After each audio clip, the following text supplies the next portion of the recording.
மங்கள வடிவமான லலிதாம்பிகைக்கு நடத்தப்படும் உற்சவங்களில் ஒன்றான நெய்க்குள தரிசனத்தின் போது அம்பாள் சன்னதி முன்பாக 15 அடி நீளம் 4 அடி அகலத்திற்கு வாழை இலைகளை பரப்பி சுற்றிலும் தடுப்பு அமைக்கிறார்கள். இந்த 15 அடி நீள பகுதி 3 பகுதிகளாக பிரிக்கப்பட்டு முதல் பகுதியில் சர்க்கரை பொங்கல், 2ஆம் பகுதியில் புளியோதரை, 3ஆம் பாகத்தில் தயிர் சாதம் என நிரப்பப்படும். அம்பிகைக்கு மிகவும் பிடித்த அன்னம் சர்க்கரை பொங்கல். இதையே கூடான பிரீத்த மானசாய நமக என்கிறது ஸ்ரீ லலிதா சகஸ்ரநாமம். அத்தகைய சர்க்கரை பொங்கலின் நடுவே பள்ளம் அமைத்து அதில் அதிக அளவில் நெய் நிரப்பி குளம் போல ஆக்குகிறார்கள். அதற்கு பிறகு லலிதாம்பிகைக்கு சிறப்பு அபிஷேகங்கள் நடத்தப்பட்டு திரையிடப்படும். அலங்காரங்கள் முடிந்து திரை விலக்கப்படும் போது சர்வ அலங்காரத்தில் ஜொலிஜொலிக்கும் அம்பாளின் திருமுகம் அந்த நெய் குளத்தில் அம்பிகையின் திருவுருவை காணும் போது மெய்யுருகி நிற்போம். அம்பாளை போற்றும் ஸ்தோத்திரங்களில் மிக உயர்ந்ததாக போற்றப்படும் லலிதா சகஸ்ரநாமம் இயற்றப்பட்ட இக்கோவிலில்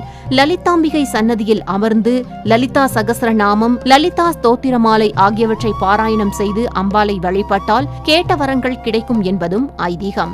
For more information, watch the full video, link in description.